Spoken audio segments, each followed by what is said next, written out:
Hello friends, CTET exam तैयारी के लिए हम एनसीईआरटी की क्लास 3 की ईवीएस करा रहे हैं। उसके बाद क्लास 4 की ईवीएस कराएंगे, उसके बाद क्लास 5 की ईवीएस कराएंगे। ठीक है, हमने क्लास 3 के चैप्टर 1 2 3 4 5 चैप्टर डिस्कस कर लिए थे इस क्लास से पहले वाली क्लास में। आज हम क्लास 3 के चैप्टर 6 7 8 9 10 चैप्टर को डिस्कस करेंगे चैप्टर वाइज। हमने हर चैप्टर के समरी नोट्स बनाए हैं। ठीक है, और जो एनसीईआरटी बुक में जो क्वेश्चन आंसर दिए हैं उस पेज पर, उस चैप्टर में जो क्विजेज दिए हैं, जो प्रैक्टिस के लिए क्वेश्चन दिए हैं, उनको भी हमने हल किया है। तो छोड़ा गया कुछ नहीं है। तो अंत तक वीडियो ज़रूर देखें। हम बताएंगे कि आपको ये पीडीएफ कहाँ से कैसे फ्री में मिलने वाली है। तो चैप्टर 6 आपका है खाना अपना अपना। चैप्टर 7 आपका है बिन बोले बात। चैप्टर 8 आपका पंख फैलाए उड़ते जाए। चैप्टर 9 आपका बादल आए बारिश लाए। और चैप्टर 10 आपका पकाएं खाएं। ठीक है, तो अगर आप हमारे चैनल पर नए हैं तो सब्सक्राइब जरूर कर दीजिए। तो शुरुआत करते हैं। ठीक है, ठीक। तो चैप्टर 6 है आपका खाना अपना अपना। तो ठीक है, तैयार है। तो समरी पढ़ते हैं कि चैप्टर में दिया क्या गया है। चैप्टर में जो है अलग अलग बच्चों के घर अलग अलग जगहों और अलग अलग परिवारों में जो अलग अलग तरह का खाना बनता है और खाया जाता है, जैसे बाजरे की रोटी, गुड़, दाल भात, लंगर की दाल रोटी, माछ, खीर पूरी, नूडल्स आदि जो खाए जाते हैं। यह अंतर धर्म, जगह, आदत, पसंद नापसंद और उपलब्धता पर निर्भर करते हैं। तो ये इस चैप्टर में बताया गया है। ठीक है, हर मुख्य विचार इस चैप्टर का ये है कि हर किसी का खाना अलग हो सकता है और यह बिल्कुल सामान्य सी बात है। ठीक है, एक दूसरे के खाने के बारे में खुलकर बात करने से हमारी सोच का दायरा बढ़ता है। ठीक है, तो की पॉइंट्स हम देख लेते हैं इस चैप्टर के कि बच्चे खुले माहौल में अपने खाने के बारे में बेझिझक बात करते हैं। एक ही कक्षा के सभी बच्चों को खाना एक जैसा नहीं होता। कभी कभी किसी के घर खाना ना बनने के कई कारण हो सकते हैं, जैसे समय ना होना, सामान ना होना, बीमार हो जाना जो खाना बनाता है उसका, और बाहर जाना, ये इनके कारण हो सकते हैं। आदि और भी कारण हो सकते हैं। भूख लगने पर शरीर में कुछ संकेत मिलते हैं, जैसे कि पेट में गुड़गुड़ाहट होती है, कमजोरी होती है, चिड़चिड़ापन होती है। ठीक है, इस चैप्टर में जो क्वेश्चन दिए गए हैं वो इस प्रकार हैं कि क्या तुम्हारी कक्षा में कल सबने एक जैसा खाना खाया था? ऐसा क्यों? क्यों मतलब ओपन एंडेड क्वेश्चन है। तो नहीं, हर बच्चे ने हर बच्चे ने अलग अलग खाना खाया, इसलिए ऐसा इसलिए क्योंकि हर परिवार की पसंद, आदत, धर्म, आर्थिक स्थिति और आसानी से मिलने वाली चीज़ें अलग अलग होती हैं। ठीक है, ऊपर चैप्टर में चीज़ तो दिया गया था, उसमें देखा था कि एक बच्चे के घर खाना नहीं बना था। ठीक है, किन कारणों से ऐसा हो सकता है? तो हो सकता है कि घर में किसी को समय ना मिला हो, खाना बनाने का सामान ना हो, कोई बीमार हो, या फिर बिजली गैस ना हो, या फिर परिवार कहीं बाहर गया हो। तुम्हें कैसे पता लगता है कि भूख लगी है? तो पेट में गुड़गुड़ाहट होती है, पेट खाली खाली सा महसूस होता है, कमजोरी होती है, ध्यान भटकता है, चिड़चिड़ापन होता है। इन संकेतों से हमें पता चलता है कि भूख लगी है। जब तुम्हें भूख लगती है तो तुम्हें कैसा महसूस होता है? भूख लगने पर बेचैनी, कमजोरी, चिड़चिड़ापन महसूस होता है और खाने के बारे में ख्याल आता है। ठीक है, तो यहाँ पर क्वेश्चन आंसर हो गए। इस चैप्टर में कहानी दी गई है कि अपना अपना खाना। विपुल का परिवार, ये आपकी कहानी है। तो विपुल के परिवार में हर सदस्य की खाने की अलग अलग ज़रूरत और अलग अलग पसंद है। दादी को दाल में शक्कर डालकर खाना पसंद है। ये नागपुर की पुरानी परंपरा है। नागपुर में जो है दाल में शक्कर डालकर खाते हैं। ठीक है, ये ध्यान रखना है, पॉइंट है। और छुटकी की जो नवजात बच्ची है उसे सिर्फ माँ का दूध पीती है वो। ठीक है, तो दादी सीढ़ियाँ जल्दी क्यों नहीं चढ़ पाई? तो दादी बूढ़ी हो गई हैं, उम्र बढ़ने के साथ शरीर की ताकत कम हो जाती है, इसलिए वे सीढ़ियाँ धीरे धीरे चढ़ती हैं। ठीक है, दादी को दाल किस तरह से खाना पसंद है? तो दादी को दाल में शक्कर डालकर, यानी कि मीठी दाल खाना पसंद है। यह उनके पुराने घर नागपुर की परंपरा है। कहानी में जितने लोग आए हैं उनमें से कितने लोग भुट्टा खा पाएंगे और क्यों? शायद दादी भुट्टा आराम से ना खा पाएंगी क्योंकि बड़ी उम्र में दांत कमज़ोर हो जाते हैं, और छुटकी बिल्कुल नहीं खा पाएगी क्योंकि वह अभी बहुत छोटी है और सिर्फ दूध पीती है। ठीक है। सभी क्या सभी लोग भुट्टा ना खा पाते? तो नहीं, ये हर बूढ़े व्यक्ति पर निर्भर नहीं करता। कुछ बुजुर्गों के दांत मौजूद होते हैं और वे भुट्टा आराम से खा लेते हैं, जबकि कुछ के दांत कमज़ोर होने से वो भुट्टा नहीं खा पाते। ठीक है। 4 महीने तक छुटकी अब केवल अपनी माँ का ही दूध पिएगी। सोचो क्यों? क्योंकि शुरुआती महीनों में माँ का दूध ही सबसे सुरक्षित और पूर्ण पोषण देने का आहार होता है। इसलिए डॉक्टर भी शुरुआती महीनों में केवल माँ का दूध देने की सलाह देते हैं। ठीक है। एनसीईआरटी के किसी भी लाइन से क्वेश्चन बन सकता है। ठीक है। चाहे आपका डिटेल पे एसबी का एग्जाम हो, सीटेट का एग्जाम हो, या फिर अन्य एग्जाम हो, सभी में अब तो एनसीईआरटी की ही ईवीएस पूछी जाने लगी है। ठीक है। भारत में जो मुख्य अनाज है उनके परसेंटेज देख लेते हैं। जैसे कि सबसे ज़्यादा है चावल।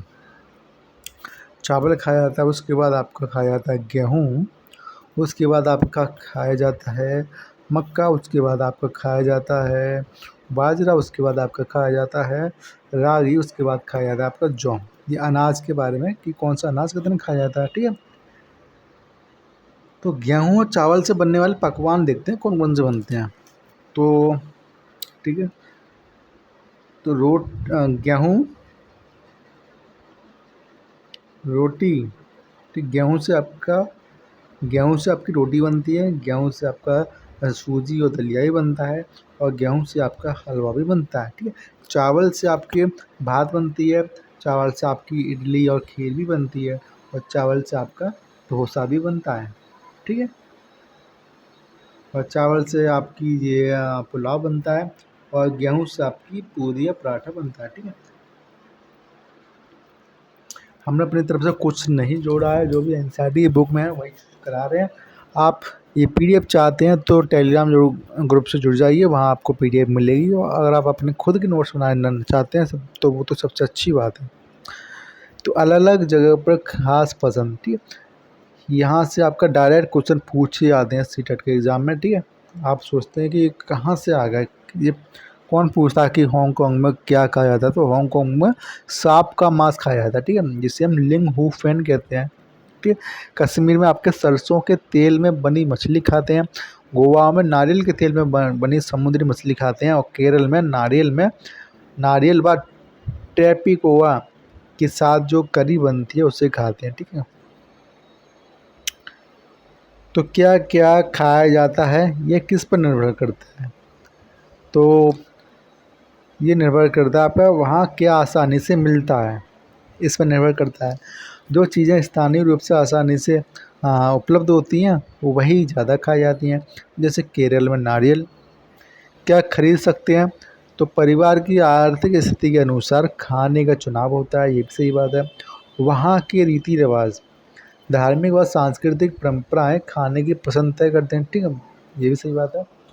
जलवायु व मौसम, ठंडे इलाकों व गर्म इलाकों में अलग तरह का भोजन उपयुक्त होता है। पारिवारिक आदतें व स्वाद, ठीक है, परिवार में पीढ़ी दर पीढ़ी चली आ रही पसंद भी ये निर्भर करती है कौन क्या क्या खाता है।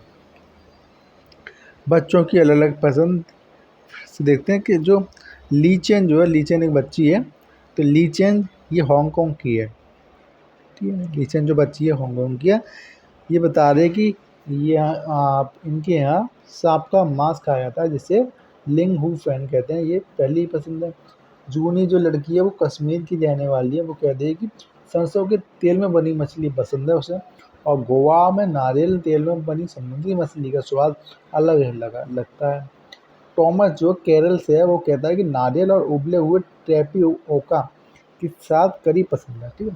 शिक्षक के लिए सुझाव इस सेक्टर में ये है कि बच्चों में भोजन से जुड़ी विविधता पर खुलकर चर्चा करें, और परिवार हर परिवार के अनुभव का सम्मान करें। ठीक है। तो ठीक है, तो सॉल्व प्रैक्टिस देखते हैं। अतिरिक्त अभ्यास जो दिए गए हैं चैप्टर में उसके बारे में देखते हैं कि नीचे दिए गई चीज़ों से आ, कौन सी खाई जाती है, उदाहरण के तौर पर हल करें। ठीक है, तो कौन सी चीज़ खाई जाती है? केले का फूल खाया जाता है, मुर्गी का अंडा खाया जाता है, गोभी खाई जाती है, सहजन के फूल खाए जाते हैं, अरबी के पत्ते खाए जाते हैं, मांस खाया जाता है, और आपका आपका ये मशरूम खाया जाता है, खुम्बी, कमल खाई जाती है, मछली खाई जाती है, केकड़ा खाया जाता है, बाजरे की रोटी खाई जाती है, चने की रोटी खाई जाती है, और इनमें से कई चीज़ें अलग अलग क्षेत्रों में पाई जाती हैं, अलग अलग क्षेत्रों में खाई जाती हैं। जैसे कि चूहा भी कहीं कहीं खाया जाता है, मेढक भी कहीं कहीं खाया जाता है, ये हर जगह नहीं खाया जाता लेकिन खाया जाता है। लाल चींटी भी कहीं कहीं खाई जाती है, घास भी कहीं कहीं कुछ जनजातियाँ खाती हैं। ठीक है, खाने की कुछ ऐसी चीज़ों के नाम लिखो जो तुमने कभी नहीं खाई लेकिन खाने का मन तो करता है।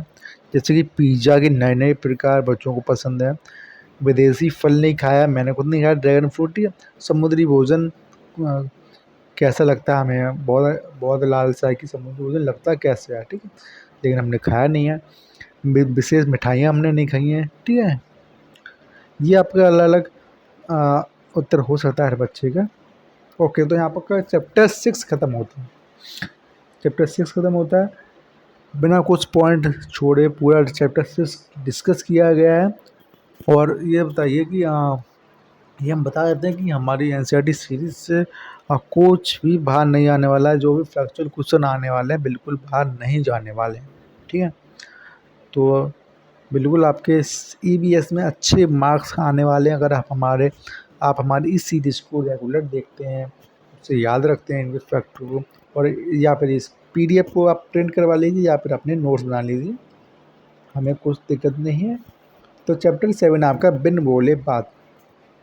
इसकी समरी है कि हम अपनी बात सिर्फ बोल कर ही नहीं करते, आँखें, चेहरों के हाव भाव, इस हाथों के इशारों और नाच की मुद्राएं भी, नाच मतलब नृत्य की मुद्राएं भी दूसरों तक पहुंचा सकते हैं। कुछ लोग बोल और सुन नहीं सकते, वे इशारों की भाषा जिसे हम साइन लैंग्वेज कहते हैं उनसे वो बात करते हैं। ठीक है, हर ठीक क्या हो गया है भाई साहब। ठीक है, हर व्यक्ति किसी न किसी काम में खास होता है और स्कूल का उद्देश्य होता है कि सब एक दूसरे से सीखें। कैसे सीखें? ठीक, तो बिना बोले बात कहने के तरीके क्या हैं? तो चेहरों के हाव भाव से हम कह सकते हैं कि किसी को, आपने देखा होगा कि कोई बड़ा लोग किसी बच्चे को आंखों से ही डरा देता है। ठीक है, इशारों से ही सब है। सुन, ठीक है, और हाथों के इशारों से कुछ समझा देते हैं। ठीक है, कई तरह के हाथों के इशारे होते हैं। जैसे ट्रैफिक वाला, जो ट्रैफिक सिग्नल जो पुलिस कर्मी होता है वो भी हाथों के इशारों से समझाता दिखता है। नाच की मुद्राओं से भी हम समझा देते हैं। जो नृत्यक होते हैं वो अलग अलग मुद्राएं प्रस्तुत करते हैं जिनसे हम उनके द्वारा जो वो मैसेज देना चाहते हैं वो हम समझ जाते हैं आँखों से। ठीक है, और फिर साइन लैंग्वेज से हम समझ जाते हैं। ठीक है, मुख्य बिंदु की बात करते हैं कि मूक नाटक, जिसे मीमे कहते हैं, मूक नाटक में शरीर के अंगों से बात कही जाती है बिना बोले। तो मूक नाटक के बारे में आपको ध्यान रखना है। जो लोग बोल और सुन नहीं सकते वे होठ पढ़कर और इशारों से बात समझते हैं व करते हैं। ठीक है, स्कूल में ऐसे बच्चों को इशारों की भाषा सिखाई जाती है। चेहरा हमारी भावनाओं का आईना होता है। खुशी, दुखी, गुस्सा, डर सब चेहरे से पता लग सकता है। नाच में इशारों और चेहरों के भाव को मुद्रा कहा जाता है। ठीक है, इस चैप्टर के क्वेश्चन की बात करते हैं। ठीक है, तो क्या तुमने कभी किसी को इशारों से बात करते देखा है? तो ये अलग अलग आंसर हो सकते हैं किसी के भी। ठीक है, तो हाँ, जैसे कि ट्रैफिक पुलिस इशारों से गाड़ियाँ रोकती है, ये चलाती है। क्रिकेट एम्पायर इशारों से आउट या चौका छक्का बताता है। बोल सुन ना सकने वाले लोग हाथों के इशारों से बात करते हैं। लोगों को इशारों से बात करने की ज़रूरत कब पड़ती है? तो जब कोई बोल और सुन नहीं सकता, और जब बहुत शोर या आवाज़ सुनाई ना दे, और जब दूर से बात करनी हो, और जब चुप रहना ज़रूरी है जैसे पुस्तकालय में, या जब दो लोग अलग अलग भाषा बोलते हों तो इशारों से बात करने की ज़रूरत पड़ती है।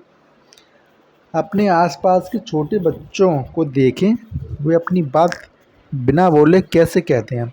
तो छोटे बच्चे रोकर भूख या तकलीफ़ बताते हैं, मुस्कुराकर खुशी खुशी दिखाते हैं, हाथ पैर चलाकर उत्साह दिखाते हैं, और उंगली दिखाकर या फिर हाथ बढ़ाकर कोई चीज़ मांगते हैं। ठीक है।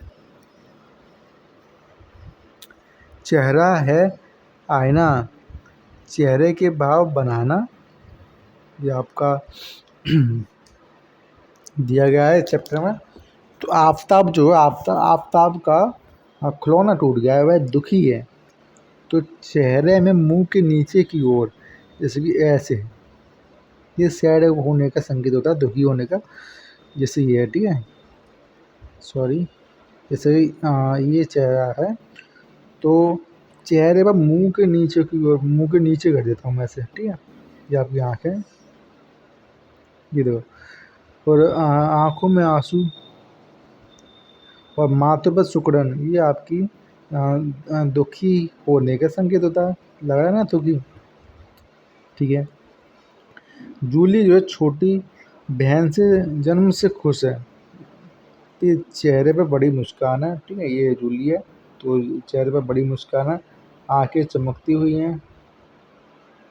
ठीक है, तो है खुशी, जूली खुशी लग रही है। अब यामिनी की अम्मा जो है, अचार की शीशी टूट गई है और वे हैरान। तो इसके तो मैं चित्र नहीं बना सकता, इतना कलाकार नहीं हूँ मैं। तो हैरान और चिंतित है, मुंह खुला है और बाहों ऊपर उठा हुई हैं। ठीक है, तो ये आपकी यामिनी की अम्मा जो चिंतित हैं। ये रेहाना कुत्ते को देखकर डर गई, आंखें बड़ी, मुंह थोड़ा खुला, बाहें ऊपर, और चेहरे पर घबराहट दिखेगी। ठीक है, हमने आपको बताया कि किस तरीके के हाव भाव होते हैं, वो क्या आप प्रकट करते हैं, क्या दिखाते हैं।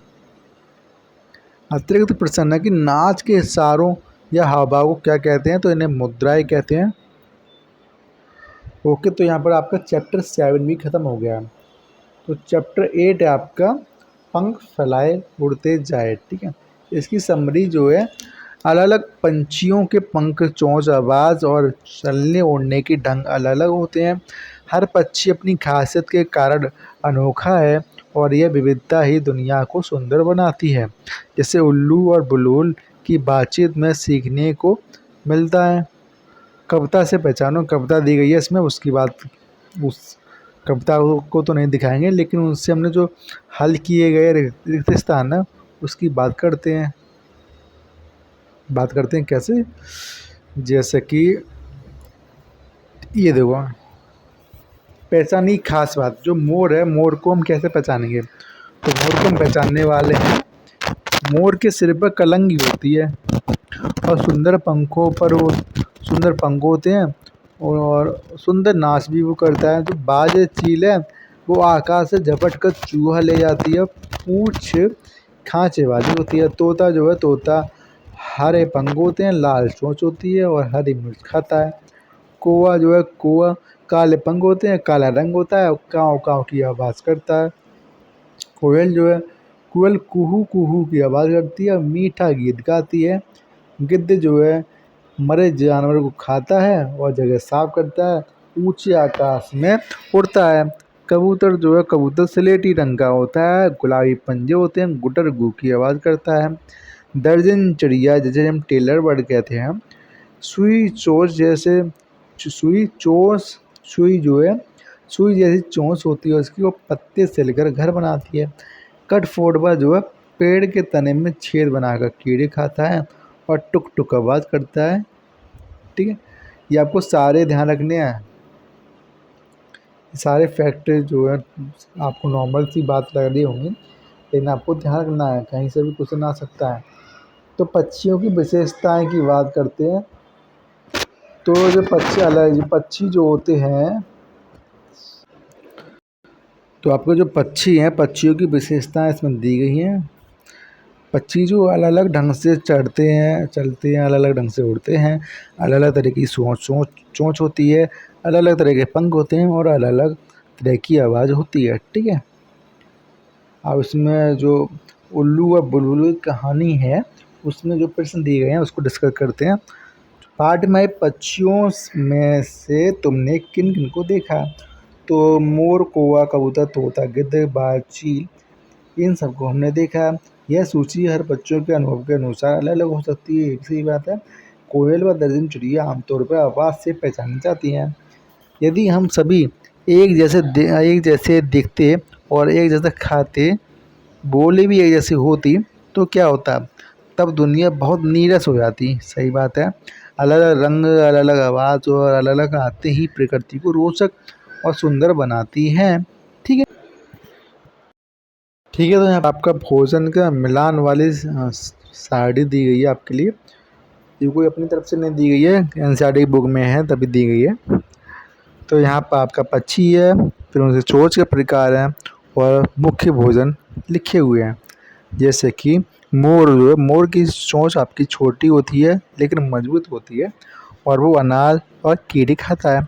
बाज ये जो चील है, उनकी चोंच आपकी नुकीली होती है और मुड़ी हुई होती है। ठीक है।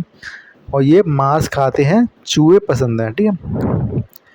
तोता जो है, तोता मजबूत और मुड़ी हुई चोंच होती है उसकी, और फल और बीज खाता है। कठफोड़वा हरी मिर्च भी खाता है। ठीक है। कठफोड़वा आपका नुकीली चोंच होती है, छेनी ऐसी, पेट के अंदर के कीड़े खाता है। ठीक है। बगुला जो है, बगुला की चोंच लंबी होती है, पतली होती है, मछली खाता है। गिद्ध की चोंच आपकी मजबूत होती है, मुड़ी हुई होती है, मरे हुए जानवर खाता है। ठीक है। पक्षियों के भोजन के प्रकार के बारे में बात करते हैं। तो पक्षियों को सबसे ज़्यादा क्या पसंद है? तो सबसे ज़्यादा अनाज, ठीक है, सबसे ज़्यादा कीड़े मकोड़े पसंद हैं और आपके अनाज पसंद है। ठीक है। कीड़े मकोड़ों को प्राथमिकता दे सकते हैं आप। ठीक है। लेकिन दोनों इक्वलिटी रखी है हमने, और ये सारे एनसीईआरटी के ऊपर हैं। ठीक है। एनसीईआरटी फैक्ट है, हमने कुछ नहीं जोड़ा है। और फिर पसंद है आपके मछली। मछली के बाद इनको पसंद है मांस, और फिर पसंद है आपका फल। ठीक है। पक्षियों का चोंच का आकार सीधे उनके भोजन से जुड़ा है। नुकीली मुड़ी चोंच मांस खाने के लिए, लंबी पतली चोंच मछली पकड़ने के लिए, और मजबूत चोंच बीज अनाज तोड़ने के लिए ही उपयुक्त होती है। ठीक है। हल किए गए प्रश्न इसमें दिए गए हैं कि पक्षियों के अलावा कौन कौन से जानवर उड़ सकते हैं। ये भी सही बात है। पक्षी के अलावा चमगादड़ उड़ सकता है, मधुमक्खी उड़ सकती है, तितली, ड्रैगन फ्लाई, और उड़न गिलहरी हवा में ग्लाइड कर सकती है। ठीक है। तो उड़न गिलहरी जो हवा में ग्लाइड कर सकती है, उड़ नहीं सकती, ग्लाइड तो कर सकती है। अगर तुम पक्षियों की तरह उड़ सकते तो तुम कहाँ कहाँ जाते, क्या क्या करते? ये भी हर बच्चे के अनुसार अलग अलग आंसर हो सकता है। तो मैं पहाड़ों के ऊपर उड़कर देखता कि अपने दोस्तों के घर जाकर मिलता, बादलों के पास जाकर बारिश देखता और ऊंचे पेड़ों की चोटी पर बैठकर आराम करता। पक्षियों के पंख झड़ने और नए आने के बारे में क्या पता चलता है? तो समय समय पर पक्षियों के पुराने पंख झड़ जाते हैं, उनकी जगह नए पंख आते हैं। यह एक प्राकृतिक प्रक्रिया है जो उन्हें उड़ने और शरीर को गर्म रखने में मदद करती है। ठीक है। तो यहाँ थोड़ा प्रोसेस दी गई है पक्षियों के जीवन चक्र के चरण के बारे में। सबसे पहले अंडा होता है, अंडे से चूजा बनता है, चूजे से फिर पंख उगते हैं, उसके पंख से फिर वो उड़ना सीखता है, उड़ने के बाद वो वयस्क पक्षी बन जाता है। ठीक है।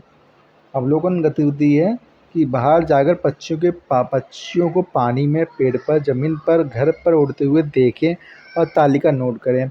यह गतिविधि बच्चों में अवलोकन क्षमता विकसित करती है। चैप्टर 9 पर आ चुके हैं। बादल आए बारिश आई, चैप्टर 9 है। तो बादल आए चैप्टर 9 शुरू करते हैं। अगर आपको हमारी वीडियो अच्छी लग रही हो, कोशिश अच्छी लगी हो, तो चैनल को सब्सक्राइब करते हैं, वीडियो को लाइक करते हैं। शुरुआत करते हैं। इसकी समरी जो है कहानी अप्पू से है। अप्पू ने केला खाया से शुरुआत है। अप्पू जो हाथी सूखते केलों के पेड़ों को नदी से पानी लाकर सींचता है। अप्पू एक हाथी है, वो सूखे केले के पेड़ों को नदी से पानी लाकर सींचता है। इससे पता चलता है कि पेड़ पौधों को जीने के लिए पानी की ज़रूरी होता है, और यह पानी ज़्यादातर बारिश से मिलता है।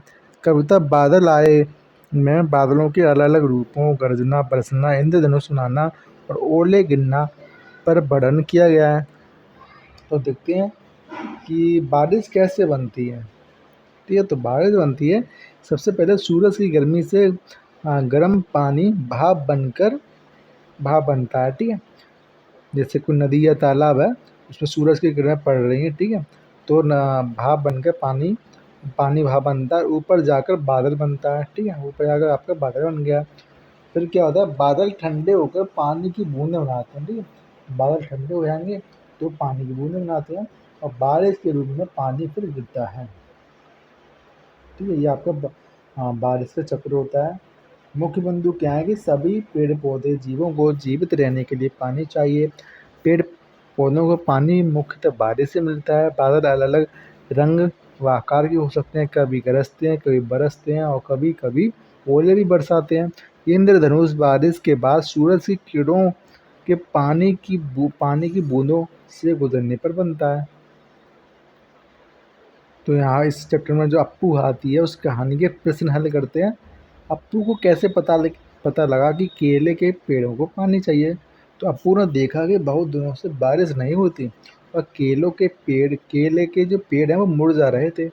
इससे वह समझ गया कि पेड़ों को पानी की ज़रूरत है।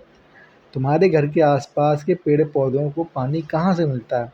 तो पेड़ पौधों को पानी बारिश से, घर के नल पाइप से सींचकर, कुएं या बोरिंग के पानी से, कभी कभी बर्तन धोने के पानी से भी पानी मिलता है। अप्पू हाथी ने नदी से जी भर पानी पिया।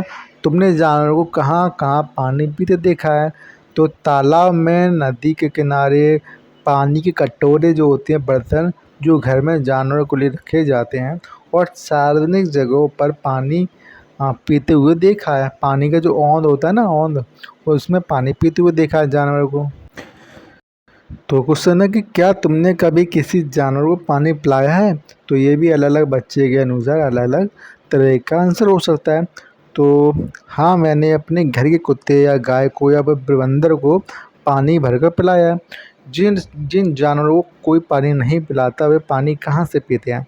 वे स्वयं नदी, तालाब, पोखर, झरने या बारिश के जमा पानी जैसे प्राकृतिक स्रोतों से पानी पीते हैं। ठीक है, पेड़ पौधों को पानी मिलने के स्रोत की बात करते हैं। तो सबसे ज़्यादा पानी मिलता है इन्हें बारिश के पानी से। 40% पानी तो बारिश के पानी से ही मिल जाता है। फिर नदी या तालाब के पानी से 25% पानी मिल जाता है पौधों को, और फिर उसके बाद भूजल या नलकूप से पानी मिल जाता है, और फिर अन्य स्रोत जो हैं उनसे पानी मिल जाता है पेड़ पौधों को। हल किए गए प्रश्न देखते हैं। बादल आए जो कविता है, उसके हल किए गए प्रश्न देखते हैं। बादल क्या क्या करते हैं?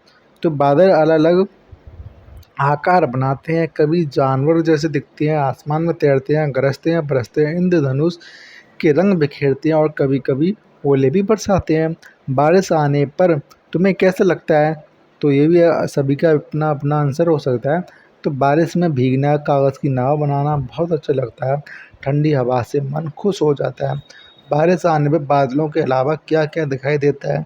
तो बिजली चमकती है, इंद्रधनुष बनता है, पानी की बूंदें गिरती हैं, गीली मिट्टी की खुशबू, सड़कों पर पानी भरता है। ठीक है, क्या तुमने कभी इंद्रधनुष देखा है? इंद्रधनुष कब दिखाई देता है? तो हाँ, इंद्रधनुष तब दिखाई देता है जब बारिश के बाद सूरज की किरणें हवा में मौजूद पानी की बूंदों से टकराकर 7 रंगों में बिखर जाती हैं, तभी हमारा इंद्रधनुष बनता है। बारिश होने पर क्या क्या होता है? तो पेड़ पौधे हरे भरे हो जाते हैं, नदी तालाब भर जाते हैं, मौसम ठंडा हो जाता है, और कभी कभी सड़कों व निचले इलाकों में पानी भर जाता है, जिससे परेशानी भी हो सकती है।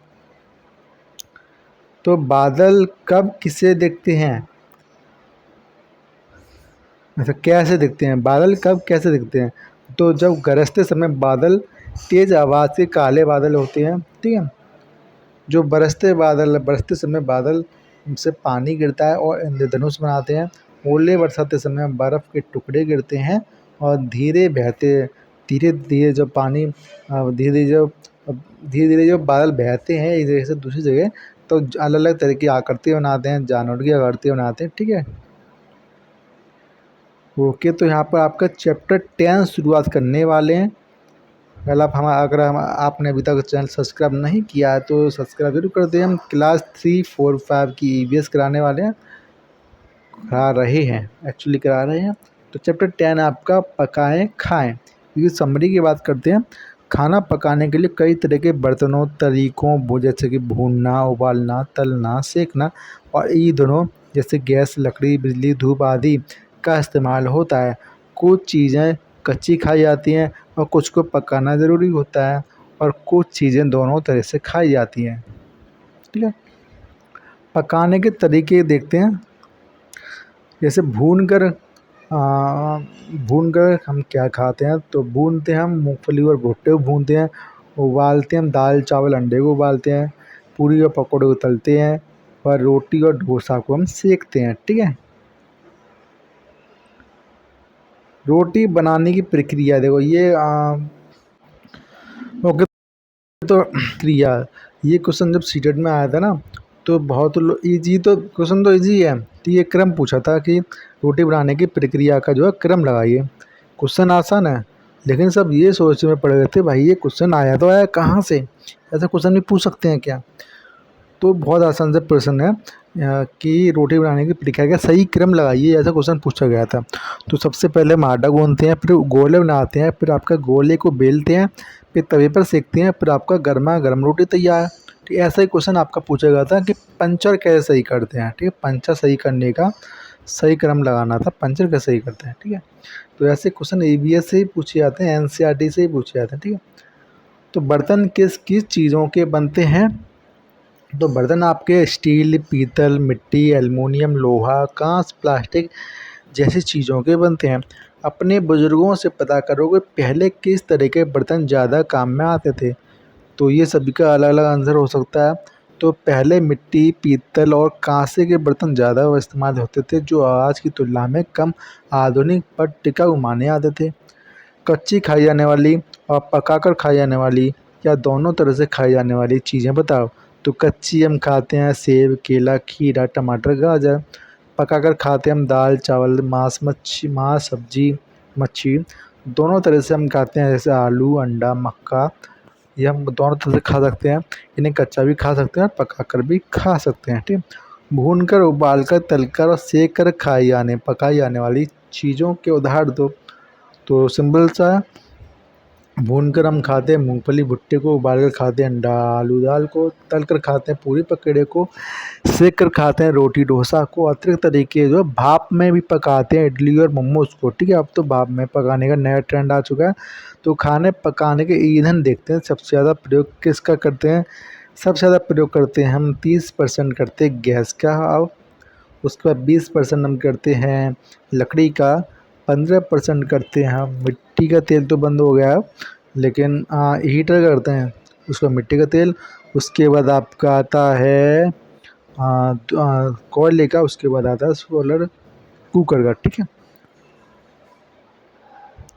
जलाने के साधन और उनके ईंधन, जैसे कि साधन आपका चूल्हा है, तो चूल्हा में क्या जलाते हैं, इस्तेमाल होने वाला ईंधन कौन सा है चूल्हे में, तो लकड़ी और उपले होते हैं। अंगीठी में आपका कोयला होता है।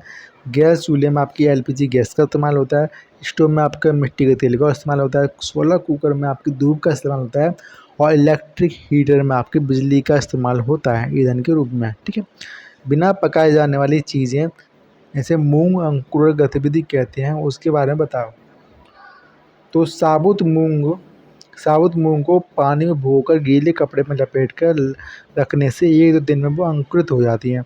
इनमें कटा प्याज, टमाटर, नमक और नींबू मिलाकर एक स्वादिष्ट और पौष्टिक, ठीक है, तो ये आपका बढ़िया से भोजन तैयार हो जाता है। हमने बात कर ली थी कच्चा खाया जा सकने वाला भोजन की बात करते हैं। तो फल खा सकते हैं हम कच्चे, ठीक है, जैसे सेब, केला, मेवे भी हम कच्चे खा सकते हैं, अंकुरित अनाज भी हम कच्चे खा सकते हैं, और सलाद भी हम कच्चे खा सकते हैं, ठीक है। नींबू की शिकंजी किस क्रम में बनती है? देखो अब इसका भी आपको सीक्वेंस लगाना सही सीक्वेंस होगा कि पानी में सबसे पहले शक्कर घोल लेंगे, उसके बाद नींबू का रस डालेंगे, छानेंगे, शिकंजी तैयार, ठीक है। ऐसी कौन सी चीज़ है जिसे बिना पकाए तैयार किया जा सकता है? तो फ्रूट और सलाद को हम फल काट कर मिला दें, तैयार। रायता दही में सब्जी काट कर मिला दें, तैयार। सैंडविच बिना पकाए सब्जी चटनी डालकर, तैयार। छाछ, लस्सी, दही मथ कर पानी मिला दें, तैयार, ठीक है, बिना पकाए तैयार हो गई।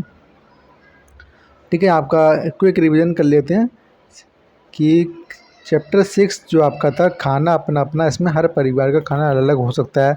यह जगह, उपलब्धता, रीति रिवाज और पसंद पर निर्भर करता है। चैप्टर 7 जो था आपका बिन बोले बात, भावनाएं आँखों, चेहरों, हाथों के इशारों से भी व्यक्त की जा सकती है। इशारों की भाषा बोल सुन ना सकने वालों की मदद करती है। चैप्टर 8 था आपका पंख फैलाएं उड़ते जाएं। हर पक्षी की चोंच, पंख का आवाज़ उसके भोजन व आदतों के अनुसार अलग अलग होती है, ठीक है। चैप्टर 9 था आपका बादल आए बारिश लाए। पेड़ पौधों को पानी मुख्यतः बारिश से मिलता है और बादल गरजते बरसते हुए इंद्रधनुष बनाते हैं। चैप्टर 10 था आपका पकाएं खाएं। खाना भूनकर, उबालकर, तेल का सेक कर पकाया जाता है। कुछ चीज़ें कच्ची भी खाई जाती हैं, ठीक है। ओके, तो यहाँ पर आपकी एनसीईआरटी क्लास 3 की ईवीएस के चैप्टर 10 कंप्लीट हो गए हैं, ठीक है, बुक्स। तो हम ऐसे ही सारी एनसीईआरटी की ईवीएस कराएंगे। सीटेट के लिए काफ़ी ज़्यादा इंपॉर्टेंट होने वाली है।